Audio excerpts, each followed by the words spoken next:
The language itself is a misnomer, but it's not fair because nowhere's a haven. You can't escape climate. Looking at different places in the United States where people had been moving to. So we can think about sending zones and receiving zones.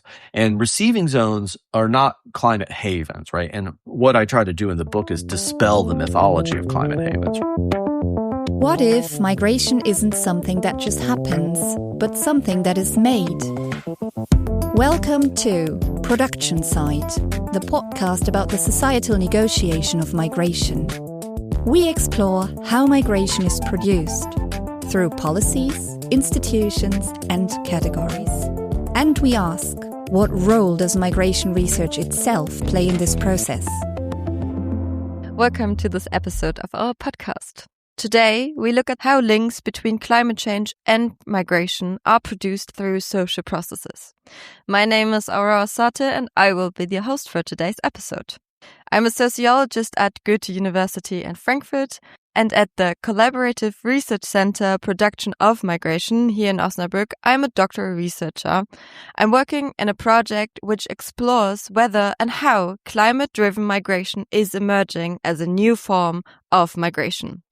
Although you might have read or heard about climate migration, it remains pretty unclear whether climate migration will ever emerge as a distinct migration category. At the moment, there is no national or global legal framework for climate migration or the possibility for applying for a climate-specific asylum. However, at the same time, we observe many processes that produce links between climate change and migration in movies, series, books, newspaper articles. But we can at the same time analyze and see processes that destabilize them. Before we start this episode, we need to talk about what we actually mean when we talk about climate-driven migration. We hear about displacement caused by major floods, destruction from wildfires, or ongoing droughts that destroys people's lives and livelihoods. These are ways climate change affects living and maintaining living at a certain place through sudden events, like for example a flood, as well as slow processes like droughts.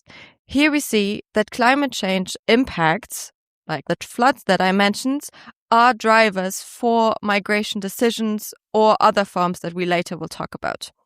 Very important is that these experience of impacts of climate change depend heavily on their specific social, political, economic, and historical contexts. Vulnerability and the risk of harm from climate change vary greatly depending on living conditions, socio-political structures, and available resources. All these aspects are also tied to violent historical developments such as colonialism, the capitalist economy, processes of globalization, and global power dynamics. So we are in a really complex field. Whether to stay or be forced to leave, the ability to make a voluntary decision is co-produced by available resources and structure conditions. This is why research suggests using the term climate /mobilities instead of climate migration, for example. This other term encompasses the various ways people respond both voluntarily and involuntarily, which includes to be trapped at a certain place because you have no resources to voluntarily go, or being displaced so you involuntarily have to go by an extreme event. How we think of a certain place, whether people migrate and we assign them to be refugees due to climate change, or staying at a certain place, is part of what we call the production of migration. In this episode, we therefore aim to slightly shift the common perspective on the nexus of climate change and migration. Instead of focusing on these regions that are often framed as vulnerable and dependent on international support, we turn to a country widely perceived as powerful, industrialized, and economically strong, yet also one of the largest contributors to global carbon emissions. We take a look at the United States of America as a key case for understanding the relationship between climate change and mobility and the production of staying as a form of deproducing migration. We know the US is a major climate emitter because of its oil and gas, big cars, but at the same time, it is also the country that experiences major hurricanes such as Katrina in New Orleans in 2005 and Sandy in New York City in 2011.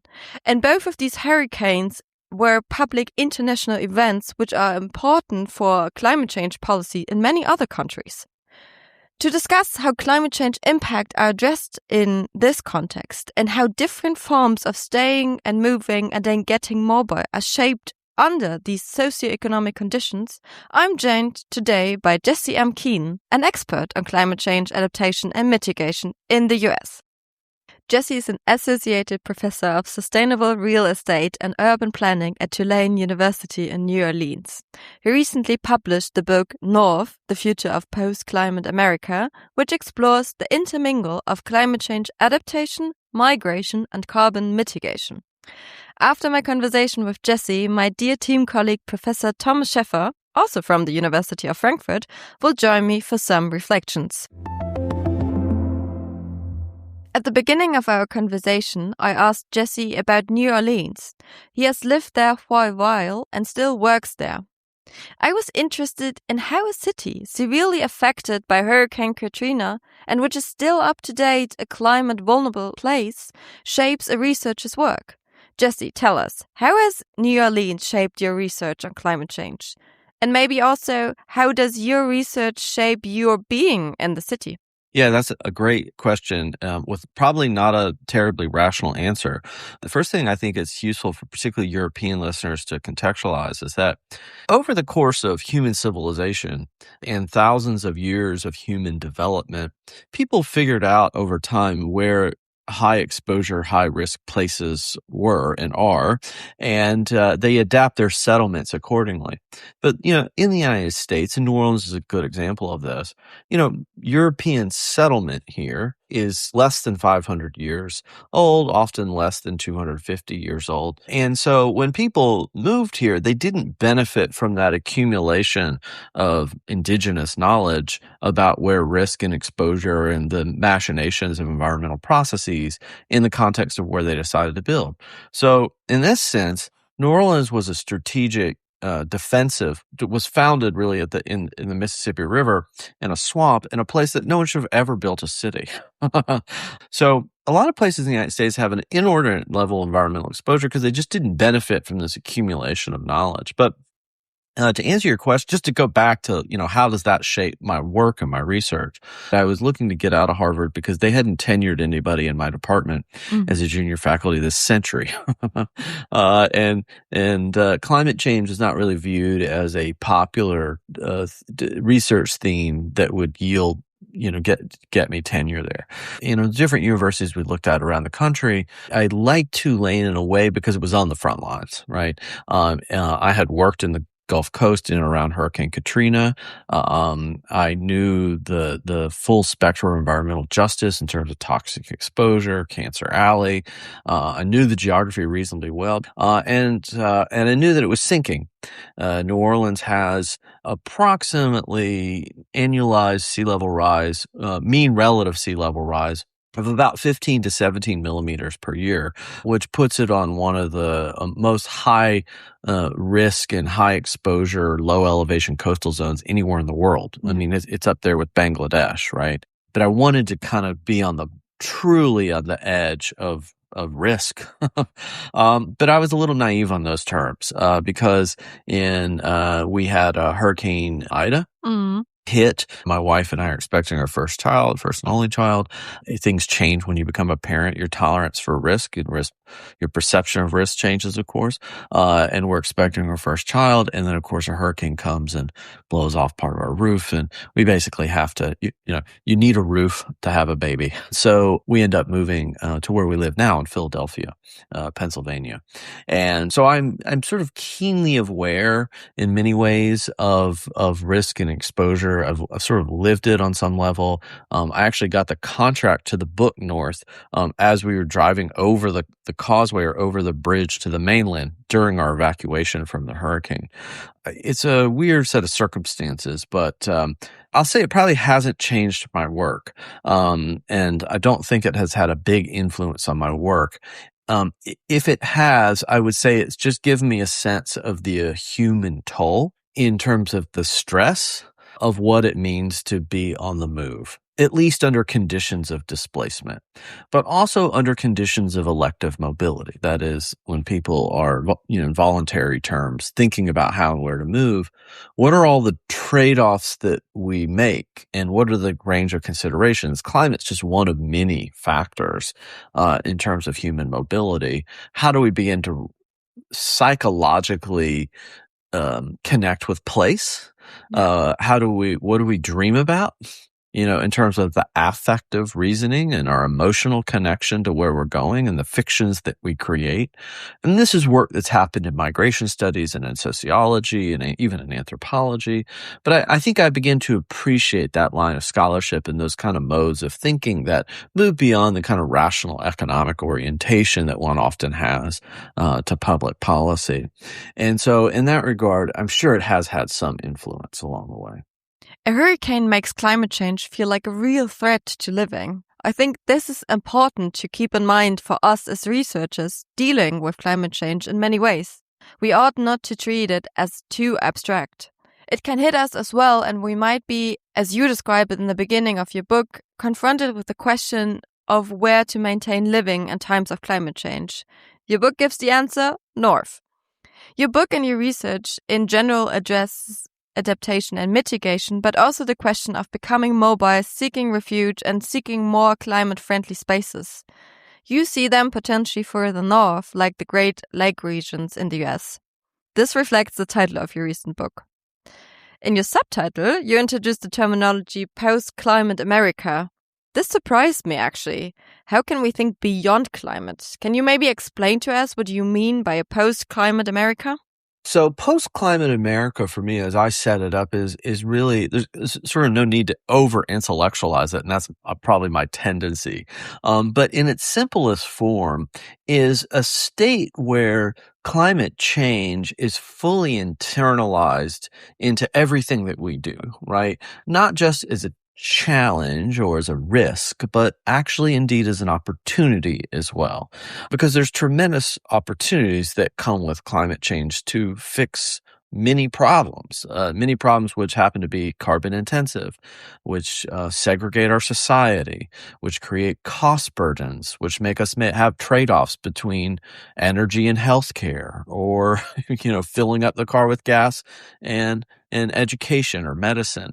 So there's all these trade-offs, and there's all of these benefits that we have through decarbonization and through broader societal adaptations. And for me, a post-climate world is one from which climate is not a peripheral issue of policy to be debated as to in what direction we go. It's been internalized in the psyche of American society and into our everyday way of life. And to me, that is post-climate America. What do our more European listeners maybe have to know about the specific US conditions, especially at this nexus of climate change, adaptation, and migration? Yeah, so in the book North, I really wanted to write the book as an accessible outline for adaptation science. We really haven't had a definitive book on adaptation science in the English language. And so what I wanted to do is to outline the science of adaptation, but also the policy and institutions of adaptation that are, in fact, unique to the United States. One, we have inordinate amounts of exposure in terms of everything: extreme heat, extreme precipitation, or the risk of extreme precipitation, flash flooding, sea level rise, subsidence, landslides. What we see in the United States is the areas that generally tend to be at most at risk or have the highest concentration of exposure are generally in the areas with the fastest population growth in the last 2 generations. So much of the country, internal migration from the 1970s, 80s, 90s, and the early 2000s moved from basically the north and the northeast to the south, what we call the Sun Belt, basically going from the Carolinas all the way over to Southern California. And so we've been concentrating our population and our economic growth in increasingly high-risk areas. So over time, the institutions of government have largely focused on post-disaster response in institutions. So we have things like FEMA, the Federal Emergency Management Agency. We have U.S. Department of Housing and Urban Development. We have only in the past 15 to 20 years begin to think about pre-disaster mitigation or hazard mitigation. And only in the past 10 years have we really become more serious about broader adaptation and thinking about multi-sector adaptation across infrastructure, across agriculture, financial, across the full spectrum of sectors in the United States, have we really begun the process of thinking about adaptation and policy and planning accordingly. So it's, and in that sense, just to give you, I went to school in Europe and studied and worked in Europe as well.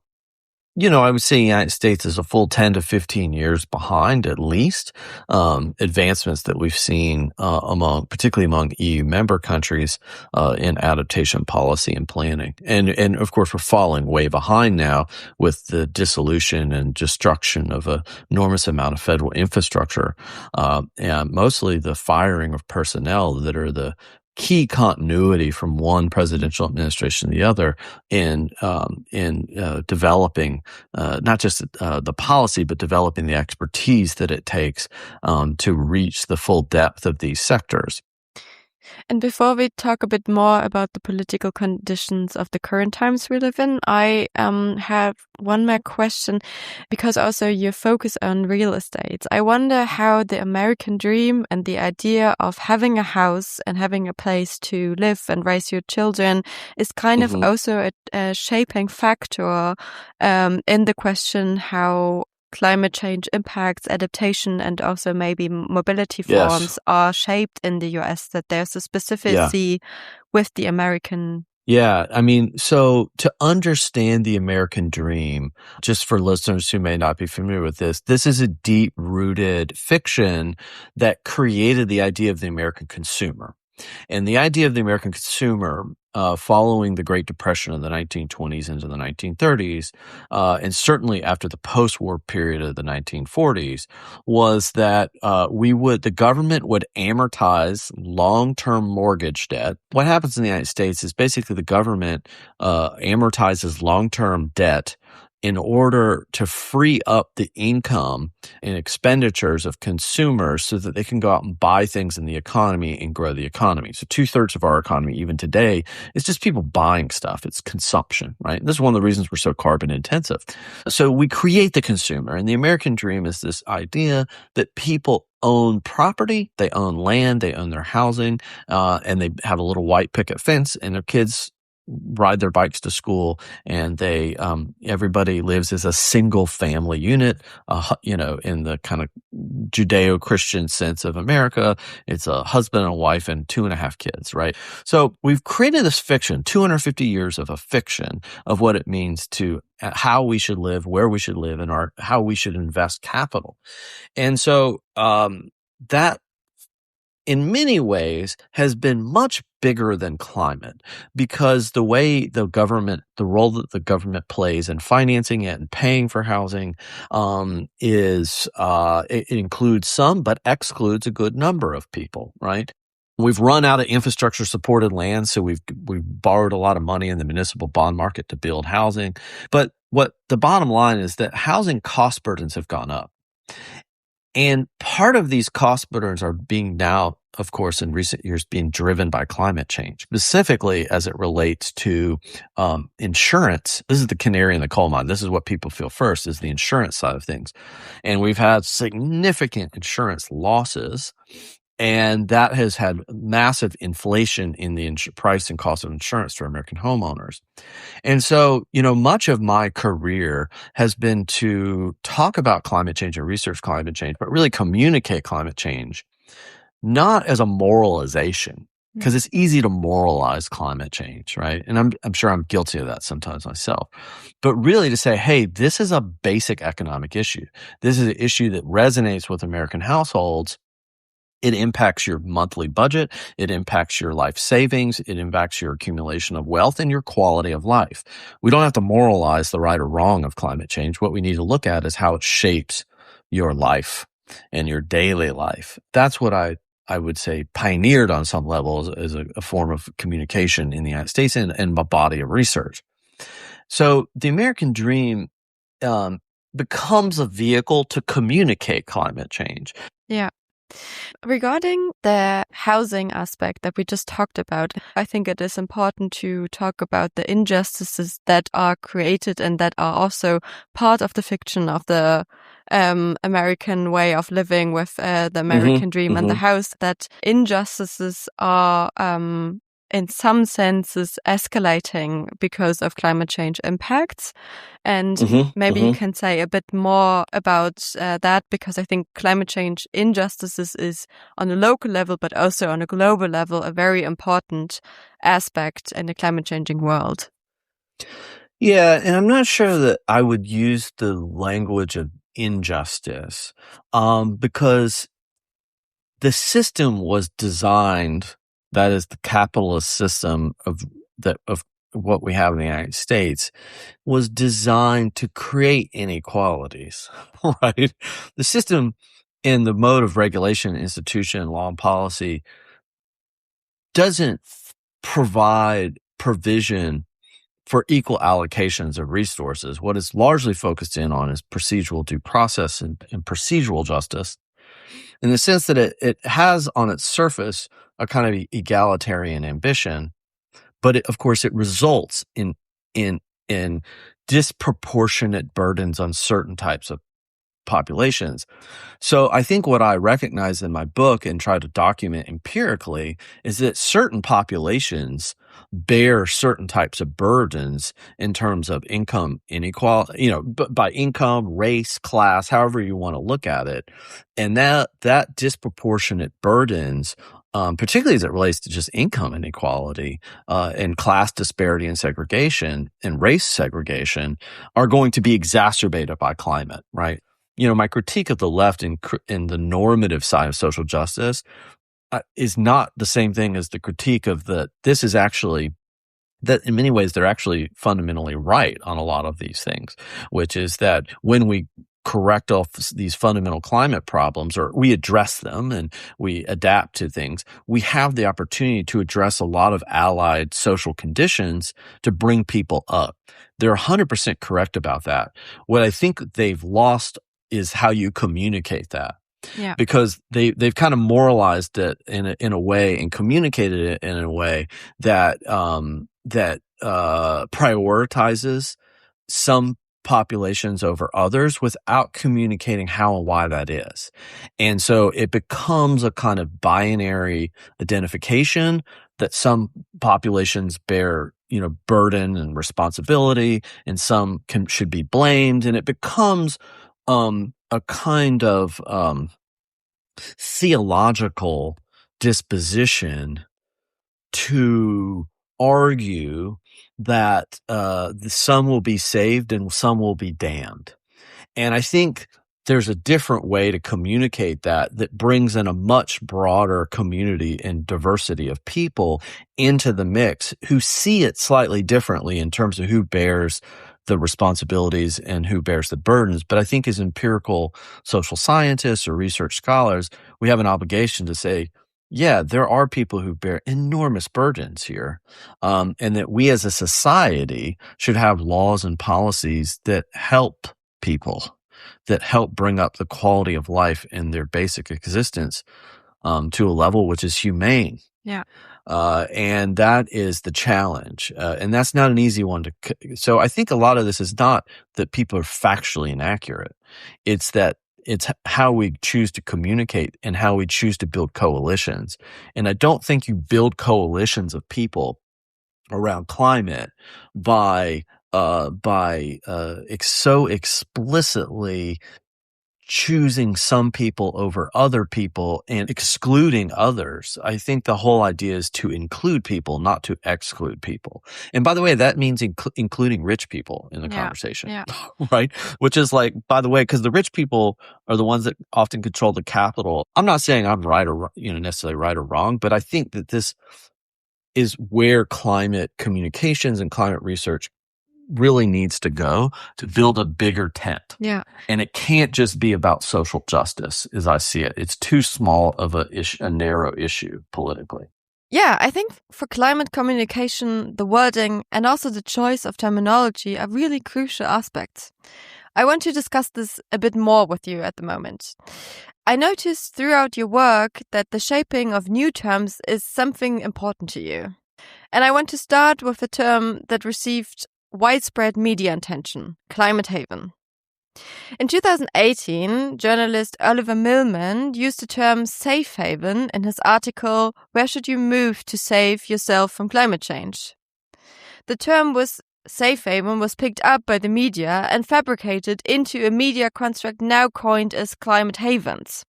Since this article, this term is often associated with you and your work, on the one hand, because Millman interviewed and cited you in this article, and on the other, you also engage with this term, but also with its development and its problems in your book. For our listeners, maybe to frame what actually climate haven means, it is supposed to be a climate-safe place in the US. Even a real estate firm compiled a list of 19 cities, including, for example, Portland, Maine, and Buffalo, New York. And we can say for Buffalo, for example, they're even using the frame climate haven in their city marketing to attract new people to move there. This list was pretty shaken up in 2024. One of the cities of the list, Asheville, in September 2024, was severely hit and destroyed by Hurricanes Helene's extreme rainfalls and flooding. Afterwards, newspapers proclaimed there's no such thing as a climate haven. The example of Asheville shows how powerful terms can be, but also how they are challenged by reality, either matching or mismatching. Jesse, how do you deal with this ambivalence and challenge? Tell us a bit more how you work with terms in your research. I did not coin the term safe havens or climate havens. I have propagated and advanced ideas like climate gentrification, like blue lining, and I think my goal was that I saw something that was new and different, that was a new form of behavior, and that it needed to stand out. And people needed to recognize this as something that doesn't follow the sort of conventional patterns of how we understand social behavior or economics or whatever, and that we needed to use a language that people could relate to. So gentrification was kind of a language that people sort of intuitively understand. So in this sense, climate gentrification is something that people just can grasp onto. So I'm taking the idea of the familiar, and by the way, blue lining is very similar to red lining. It's something everybody not everybody, a lot of people understand its historical legacy. And by the way, there are connections between blue lining and red lining, as I talked about in the book. But these are things that people have a familiarity to. And so what I'm doing is I'm trying to say, listen, there are these processes and things that shape our world, and now they're just slightly different. Climate alters those understandings in a pretty fundamental way, and so I think how we construct the language is really important. Now, I want to talk about Asheville for a second. What myself and colleagues have been doing over the years is looking at different places in the United States where people had been moving to. So we can think about sending zones and receiving zones. And receiving zones are not climate havens, right? And what I try to do in the book is dispel the mythology of climate havens, right? Because the language itself is a misnomer, but it's also, it's not fair because nowhere's a haven. You can't escape climate, right? And Asheville's a really good example of this because in Asheville, there's this, many people had been moving there because of climate was a major influence. Climate is very rarely the singular influence, but it had most certainly been a major influence. And for those of you who are listeners who may not appreciate this, Asheville is up in the mountains of North Carolina. It's cooler up there. It's once you go down closer to the coast, it's much more hot and humid. But up in the mountains, they tend to get a little bit more rain. It tends to be cooler. It's just nicer weather.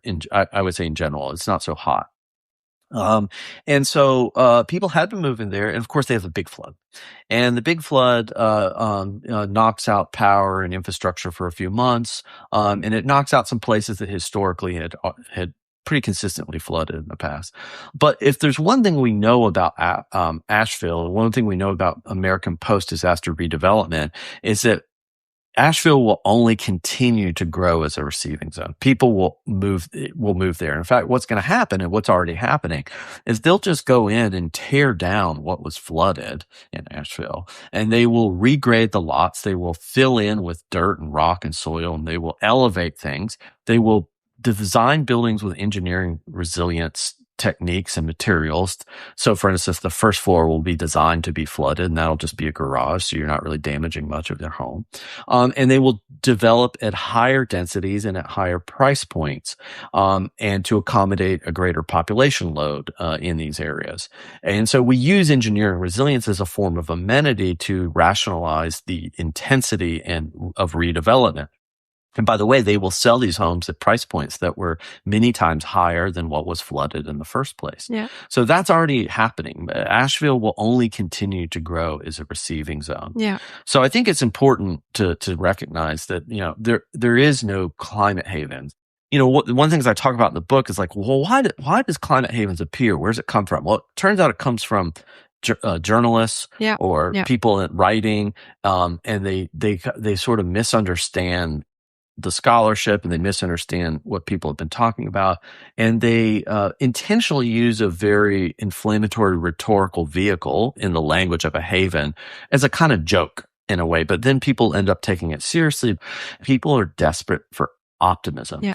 They're desperate to have some agency over their capacity to make decisions in an otherwise totally chaotic world. And they're looking for something. And that feels very utopian in a sense, but it also, I think, needs to be recognized is a powerful vehicle for social change. Yeah. That people still retain a sense of optimism. They might get the language wrong, but they still want to live in a world where they can have a sustainable footprint and a sustainable way of life. And so for as much as I look down on that language, I think it's something we also have to understand why and how that language perpetuates. Yeah, thank you for clarifying this. I think this is especially what I wanted to talk about first, to see how a term can be twisted around and then picked up by public or media public, and can be created in a certain, maybe you can call it an imaginary in the sense, which has then also a powerful influence on maybe investors or decision-making processes. And I think it's also a good example, what I like to end with you in the end, that we tend maybe to look at contexts like the US or also Europe, especially Northern Europe, the rich industrial areas, as more the areas that can be rebuilt and can be adapted and can be places for a future living. If we look from the global scale, we have more imaginaries from what the climate mobilities research field has shown us, that there's an imaginary of people will migrate and there will be relocations, and not so much talking about adaptation. I wonder how you look at this discourse, and maybe you can touch upon the differences also in the discourse from this global perspective on what we maybe call global north and global south differences. Yeah, and I'm not sure that I'm fully in tune with the global scholarship on this. I will say that from a disciplinary point of view, a lot of what we've seen globally is coming from migration studies. And so there's a very narrow cohort that people tend to study and evaluate. And that's a cohort of the dispossessed and the displaced. But I think what is sort of unique in the global north, Europe and the United States, is that there's a broader cohort here. And I talk about this in the book. On some level, yes, there are people that are being forced out and they're being pushed out, right? And they lose a home or a way of life or whatever it means. But on the other end of the continuum, we have people who are electively mobile.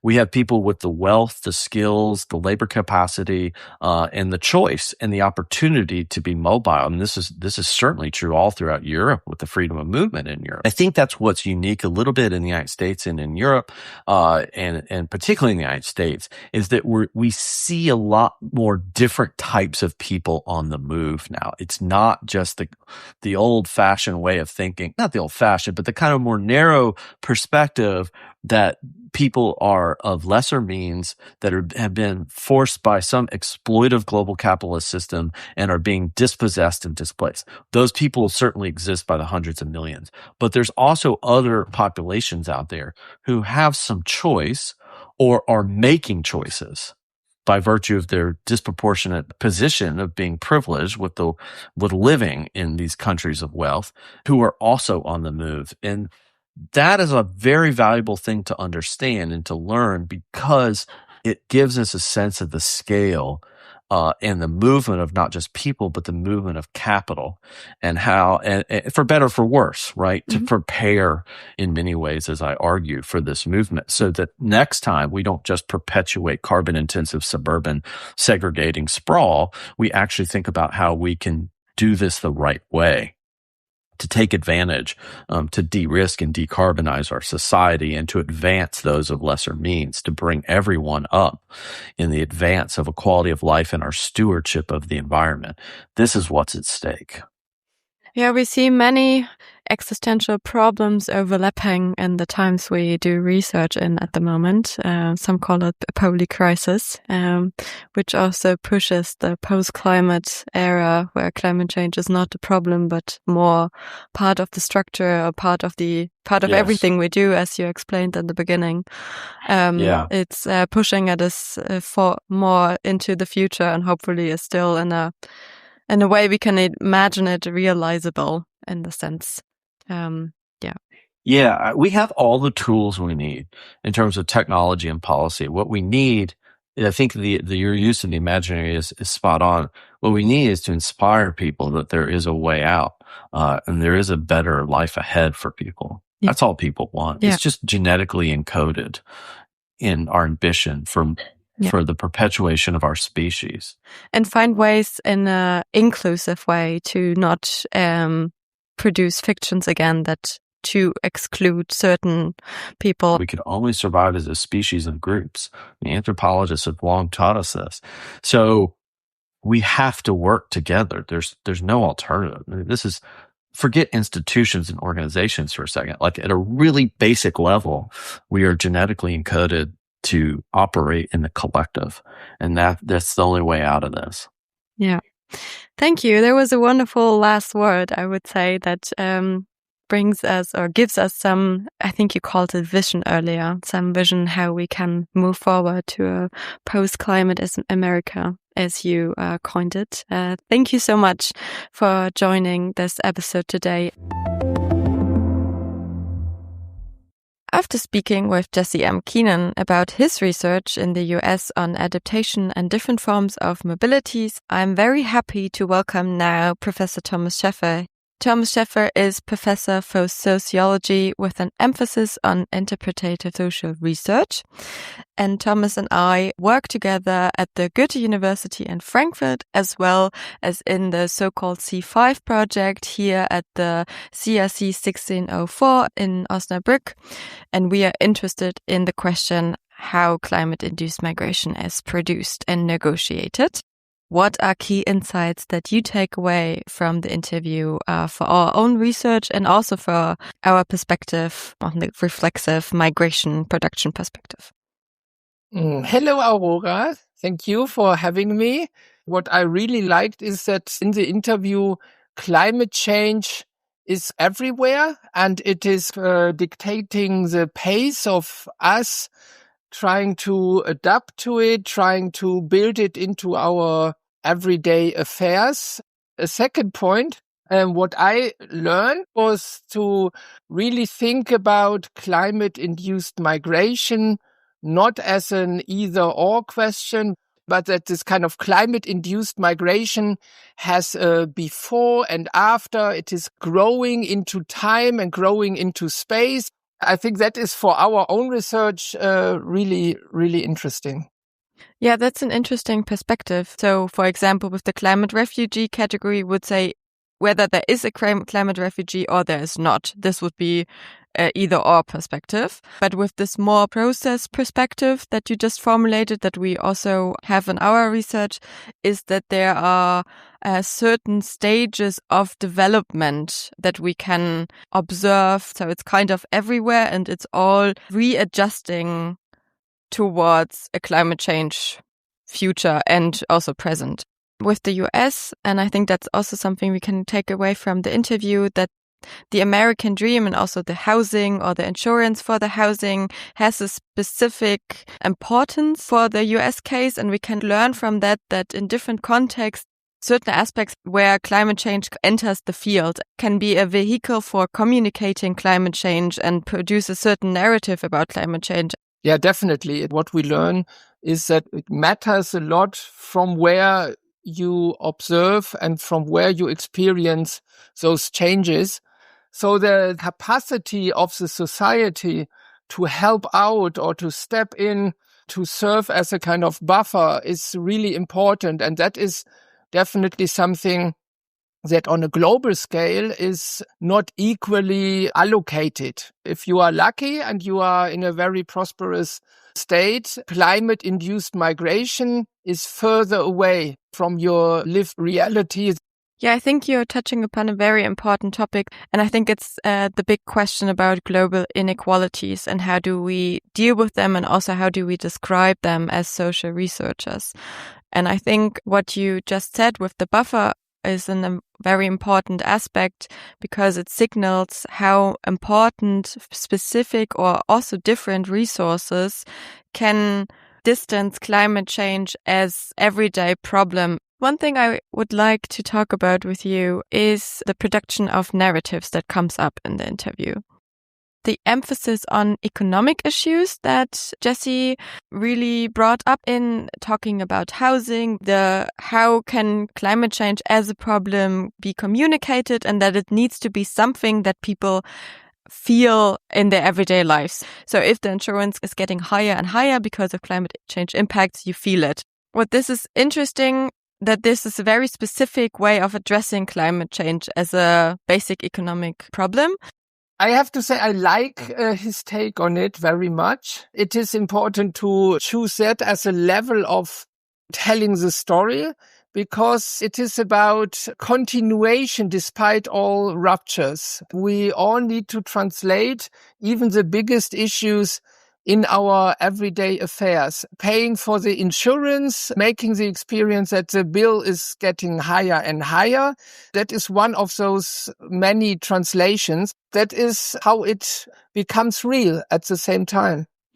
When I would now take the perspective of climate justice, this would be a different perspective. How would you see this in relation to the economic argument?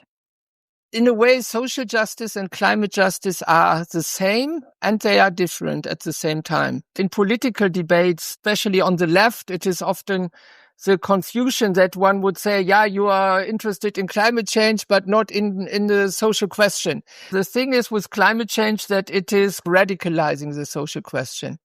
They become one because all the free goods we forgot about, air and water, the stable climate as such, they are put into question. And who suffers most are those people who cannot replace the free goods by commodities. On the other hand, I think we need to get used to the fact that climate justice and social justice work differently because different stuff is involved. That is probably a story that is more complicated, that we rely on our wealth being protected and being available as well in the future, whereas climate change put into question the very institutions that safeguard this wealth and this capital. The state itself, the national bank, the financial system, that are social institutions as well. And it is not natural given that your money that you have in your bank account secures your future living. It's not so much about different narratives that we can either choose economic narrative on climate change or a social justice narrative, but it's more important also for our production perspective that these aspects, they come together and they have maybe different angles. However, they are interconnected, interlinked. And maybe this is also something when we talk about the question of communicating about climate change and communication strategies, is that our role as social researchers is to stand for this complexity and break it down and explain it in the sense how these complexities work. What easily happens is when we talk about climate change that we escape into narratives that are linked to our stable past. We try to translate it into stories where our money, our houses, our cars provide for stability, while we have to learn, on the other hand, that through climate change, there are no longer the safe havens. There is then a rising sense, a rising atmosphere of insecurity. That is a difficult task for us as social researchers. What we can say is that this perspective with stability on our context is also vice versa. The perspective of certain regions have been unstable all the time. What we often call the global south is more vulnerable. And I think that these categories, either or stable or unstable, is also something that needs to be complexified and that we need to take serious in injustices or inequalities in terms of the buffers we talked about. I think this is really a takeaway from this interview also in our work. And now at the end, I would like to ask you if there's one takeaway that you take away from the interview for the further work on the production of climate-induced migration. The takeaway for me is that we probably need to be more radical in our thinking, that we need to complicate our concept that we were brought up with as sociologists, all the resources we have. We need to be able to somehow question them in the light of the fundamental changes we live through. Thank you so much, Thomas, for your inspiring insights. Thank you, Aurora. Thank you for listening to Production Side, the podcast about the societal negotiation of migration. If this episode made you think, subscribe and spread the word. You can find all credits, sources and further links in the show notes and at producingmigration.org. Production Side is produced by the Collaborative Research Center Production of Migration at Osnabrück University, funded by the German Research Foundation in collaboration with Podcast Fabrik Bielefeld. New episodes are available wherever you get your podcasts. Until next time, and until then, what's being produced right now?